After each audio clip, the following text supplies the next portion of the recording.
¿Cómo aplaudirle a estos jugadores que festejan un triunfo que no es de ellos como si fuera el non plus ultra de balompié? Eso a mí no me llama la atención. Eso a mí me da asco. Y lo expresé en redes sociales a más no poder, pensando que todos mis seguidores en Twitter tenían cerebro. Expresé que la CONCACAF era un asco, que la selección era un asco y que todo lo que estaba viendo era un asco. ¿Quieres saber qué tipo de respuestas me encontré? Tú eres músico, no hables de fútbol, no te queda. México campeón. Me sorprendió la estupidez magna que el tipo que escribió eso estaba destellando. Y no lo leí una sola vez. Varios tweets que me llegaban contenían más o menos el mismo mensaje. ¿Tú qué sabes? Ponte a hacer canciones mejor y cállate, pinche regio ardido. Ponte a hacer carne. Y muchos más similares. Entonces, si el ser músico me impide ver y tener conocimientos de fútbol, ¿por qué un cocinero sí podría verlo y hablar de él? Según yo, ser músico es una profesión al igual que ser cocinero.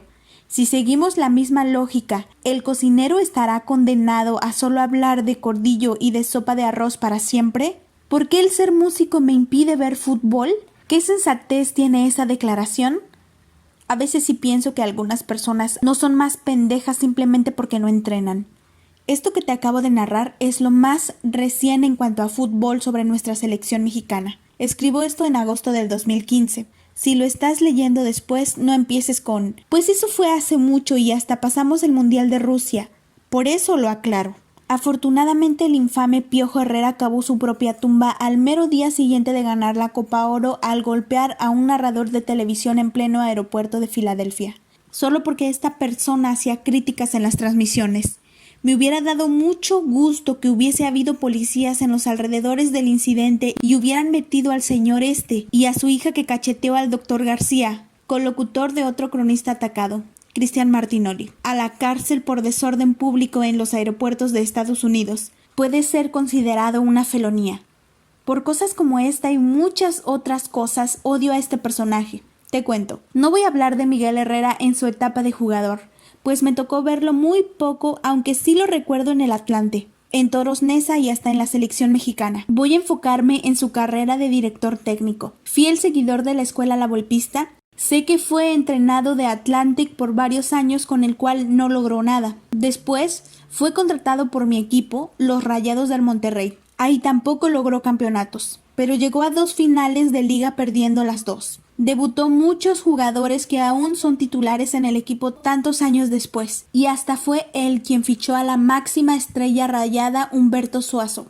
Después de algún tiempo más fue cesado por falta de resultados, pero se podría decir que hizo un buen papel como técnico del Monterrey. Desde ahí me empecé a dar cuenta que el Piojo era un técnico muy reclamador. Si un árbitro pitaba algo, lo que fuera, en su contra, él se iba directo contra el cuarto juez reclamándole todo como si éste tuviera el poder de revertir el señalamiento. Eso me llegaba a hartar. También se notaba que le gustaba mucho la fama, que hablaran de él, ser el centro de atención. Había destellos de eso que después explotó a su favor siendo técnico nacional. A leguas se notaba su mala educación y su porte callejero lo escondía detrás de trajes caros y zapatos lustrados. Deja contarte una anécdota que viví con él de carácter personal para que veas qué tipo de persona es este sujeto. Corrí el año 2005 y yo tenía un equipo de fútbol amateur con mis amigos. Nos metíamos a una liga que resultó tener un muy alto nivel competitivo y en un partido nos tocó jugar contra un equipo de exjugadores rayados como Luis Miguel Salvador, Roberto Andrade, Roberto Medina, Sergio Verdirame y el propio Miguel Herrera, que era por entonces el director técnico de Monterrey.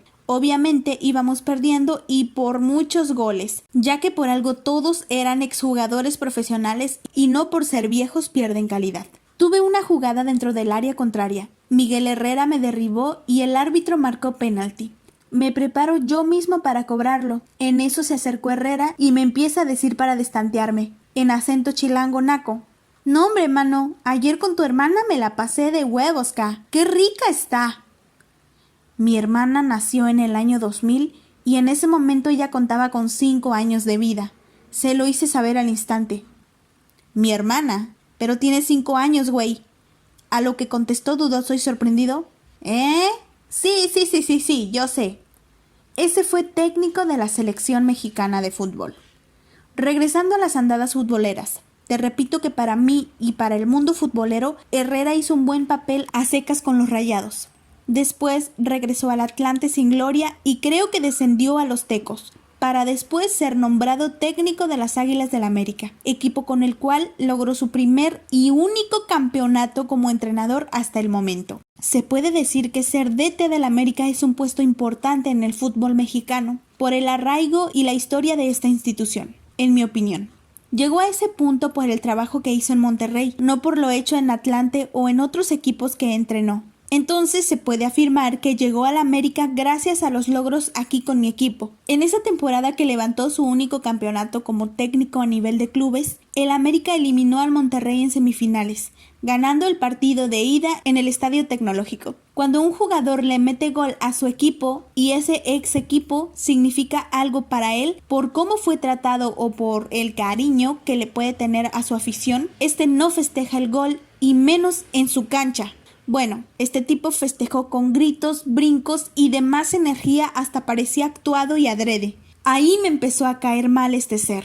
Súmale sus festejos mega exagerados bajo la lluvia cuando el América ganó el campeonato ante el eterno subcampeón Cruz Azul y también agrégale que lo llamaron de emergencia a la verde para salvar una eliminatoria vergonzosa ante la discreta selección de Nueva Zelanda en el repechaje para un boleto del Mundial de Brasil. Ahí fue donde ese señor me infló de más, en sentido literal y figurado. Se sintió el salvador de la patria. Juan Escutia era un pelele al lado del Piojo, o eso sentía él. Además, no tuvo suficiente con creerse eso. Se llevó a todo el plantel del América para lograr la gran hazaña de darle el boleto a México. Te juro, la selección mexicana estaba confortada por unos 20 jugadores del América y 3 del Santos Torreón. Era algo ridículo y penoso, pero nadie lo cuestionó porque ganó la eliminatoria frente a los neozelandeses. Te prometo que con el equipo amateur donde yo jugaba le ganábamos a ese equipo que México venció. Era un chiste y todo mundo se rió de tal. O sea, que para la Femex Foot fue un éxito el nombramiento de entrenador que se le dio a Herrera. Lo más lamentable es que hubo gente que le agradecía el pase al Mundial al Piojo. Gracias, Piojo, por meternos a la Copa del Mundo. Al que le debieron de haber agradecido mandándole flores, chocolates y hasta hermanas era el jugador estadounidense llamado Graham Zusi, que le metió un gol en último minuto a Panamá mientras México perdía ante Costa Rica. Sin ese gol de Zusi, México hubiera quedado eliminado. Sí, eliminado en el CONCACAF, donde hay 3 pases directos al Mundial y una oportunidad para el 4º lugar por vía del repechaje. Puesto que ocupó México gracias a ese gol. Nunca vi algo de agradecimiento ni para Zusi ni para la selección de Estados Unidos. Solo alabanzas para Miguel Herrera después de destrozar a Nueva Zelanda. Pepe, no hables tan mal del Piojo. Hizo un buen mundial. He escuchado eso infinidad de veces. Analicemos su buen mundial. Sí, sorprendió un poco su actuación en la fase de grupos, sobre todo a mí porque yo vaticiné un solo punto, que empataban con Camerún y adiós. Vencieron a Camerún y a Croacia, y empataron a 0 con el anfitrión Brasil, pasando como segundo de grupos por diferencia de goles. Les tocó enfrentar a Holanda. El primer error ahí fue que ya estaban saboreando la semifinal, porque de ganarle a Holanda, tarea sumamente complicada, les tocaría a Costa Rica en cuartos, que en las eliminatorias pasó por encima de la verde. Entonces toda la gente ya se veía en la instancia antes de la gran final. Hazme el recabrón favor. Llegó el típico cuarto partido, octavos de final, al cual México ha llegado en los últimos 5 mundiales. Lo digo como algo bueno. Creo que hay pocas selecciones que han logrado calificar a la siguiente ronda en 5 mundiales consecutivos. Pero estoy escribiendo esto porque hay gente que dice que en este último mundial lo que hizo la verde fue extraordinario. En esas 5 veces consecutivas en octavos nunca se ha llegado al mítico 5º partido, o sea, a cuartos de final. Y Brasil 2014 no fue la excepción. México perdió 2-1 contra Holanda, con un penal que al parecer solo yo me di cuenta que sí fue penal. Lo más imparcial posible para disfrutar al máximo mi afición por este deporte. Yo sí vi el pisotón de Rafa Márquez a Arges Rubén. El gran problema fue que el holandés dramatizó de más la falta, en vez de tirarse al suelo después del contacto. Robben saltó como bailarina para después caer al césped y de ahí se agarró todo un país e hicieron famoso mundialmente el grito de consolación: no fue penal. Se repetía la historia para la selección mexicana, fuera en octavos sin dar mucho de qué hablar. Ahí te va mi resumen de la actuación mexicana. ¿Quién fue la estrella del equipo? Creo que todos estamos de acuerdo que fue Guillermo Ochoa, portero. ¿Realmente crees que si el portero es el jugador más destacado de un equipo, este equipo juega bien al fútbol? Ochoa fue el único jugador mexicano que dio de qué hablar futbolísticamente durante el torneo. Y eso que casi todos los tiros que paró iban a su cuerpo, salvo ese cabezazo que le sacó a Neymar en el ángulo. Gran lance de Ochoa. Pepe, todo mundo va a recordar a México en ese mundial. Increíble, pero escuché eso muchas veces. ¿Recordar? ¿Por qué? ¿Acaso por los festejos infantiles de su entrenador revolcándose en el piso cada que anotaban gol? Herrera sabía que las cámaras estaban sobre él y lo repetía cada anotación. Se fundía en un brazo con los jugadores y se tiraba al piso para seguir festejando. Si por un gol salió en todos los diarios deportivos del mundo, este Piojo sí siente la camiseta, tiene una pasión desmedida por la selección. A mí solo me causa risa y pena ajena. ¿Qué otra razón por la cual México sería recordado? El infame grito puto! De la afición mexicana cada que el portero contrario sacaba de meta. Eso no es deportivo ni futbolístico, pero tristemente es una de las cosas por las cuales México será recordado en este mundial. Y si es que lo recuerdan, ni Costa Rica será recordado, y eso que pasó a cuartos de final. Esas dos razones podrían ser las que den una pequeña probabilidad de que alguien fuera de la gente mexicana se acuerde de la actuación de la Verde en Brasil. Cabe mencionar también que México fue el único equipo que no le pudo meter gol a Brasil en todo el mundial. Ni cerca estuvieron, y Brasil fue el equipo más goleado de todo el certamen. Pepe, Alemania les metió 7 en un solo partido. ¿No vale esa estadística? Discúlpame, 7 goles no es un partido, siguen siendo 7 goles en contra. Defensa de agua que el super planteamiento de Herrera no pudo superar. Se podría confundir que odio a la selección de México. No la odio para nada. El Piojo es mi verdadero problema. Pero eso ya se resolvió porque ya fue censurado por la Federación Mexicana de Fútbol. Fue una bocanada de aire puro para mí. Ya no tener que verle la cara en todas las entrevistas de los programas deportivos. No más anuncios de Movistar y demás productos. No más declaraciones infantiles como "con esos arbitrajes no se puede", cuando no pasaba nada en esa índole. Pero cuando le regalaron los penales inexistentes en esta Copa Oro pasada, no dijo nada. Su respuesta fue: así es el fútbol. ¡Qué pedazo de mierda, en serio! No más reclamos a diestra y siniestra en pleno partido, sabiendo él que la televisión lo estaría tomando queriendo llamar la atención. No más protagonismo del técnico por encima de la del jugador. No más tweets pendejos de los jugadores queriendo defender lo indefendible, como la estupidez que cometieron los hermanos Dos Santos, sacando la inmadurez que aún no superan por medio de mensajes de apoyo a Herrera tras golpear a Martinoli por criticarlo. Y no paró en eso. Después borraron esos tweets confirmando que no tienen los tamaños de enfrentar lo que su falta de sensatez les dictó hacer. Eso es la selección mexicana. Yo sueño con un técnico totalmente distinto a este que gracias al Cordero ya corrieron. Que no permitan tales espectáculos en redes sociales por parte de sus dirigidos. Que no convoquen a jugadores solo por el hecho de que son parte de la nómina del club europeo, sin siquiera ver un minuto de acción con ese equipo. Ejemplo, Diego Reyes, quien inexplicablemente es titular de la selección, mientras en el Porto de Portugal ni a la banca salía. Que no se presente para estupideces como los tweets políticos apoyando a un partido justo el día de las elecciones, en vez de estar concentrado en el equipo previo a un torneo tan importante como la Copa América. Ojalá y sea castigado y sancionado por la FEPADE. Al escribir esto, no ha habido resolución al respecto. Un entrenador sobrio, con carácter, que no se deje manipular por Televisa ni por la Federación, un tipo serio, de trabajo y de orden y disciplina, no un payaso como el ex técnico. Te repito, mientras estoy sentado frente a la computadora tecleando estas palabras, no se ha contratado a un nuevo entrenador. Definitivamente la Verde no ha sido bien manejada. tanto a nivel directivo como a nivel futbolístico.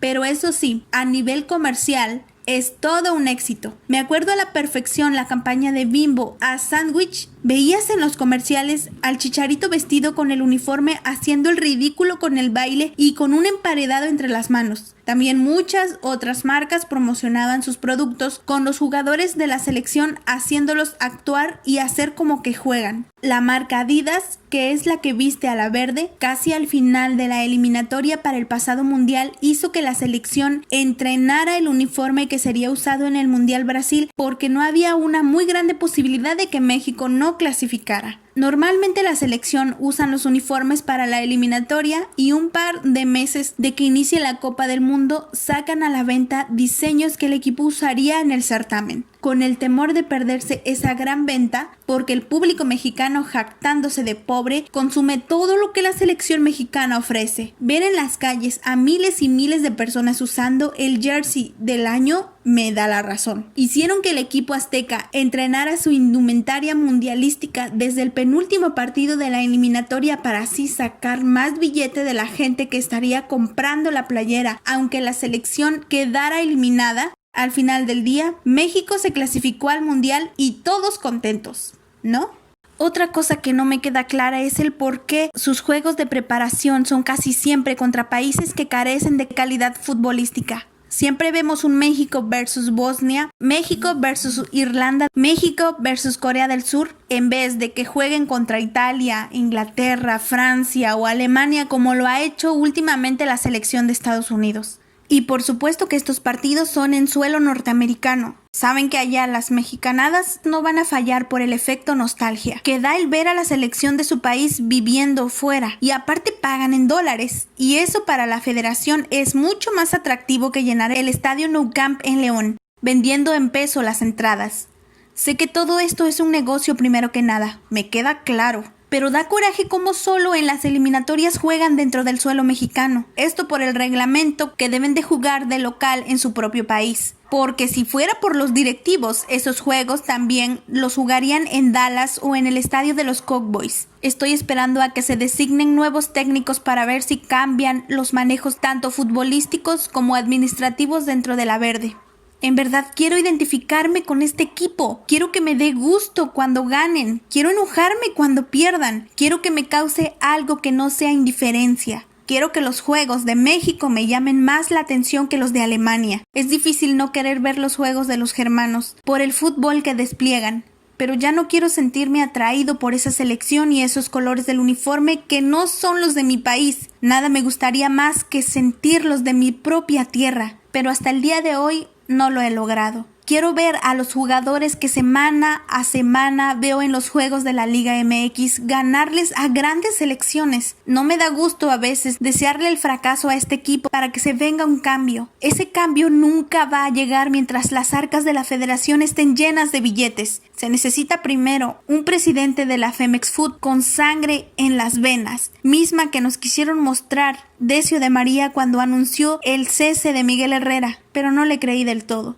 Quiero contagiarme de la pasión que la gente de México tiene por su selección. Es un tipo de amor ciego, es un tipo de chauvinismo, un patriotismo ciego y exagerado. Lamentablemente sobreanalizo las cosas y pues para mí baja el cero y no contiene. Bueno, no todo es malo. De perdido el uniforme es negro con vivos verdes fosforescentes. Se me hace muy bonito.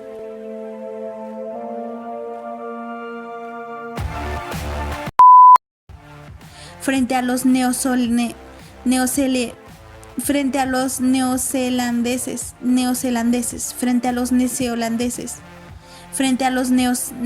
ojalá y sea castigado y sancionado por la FEPADE.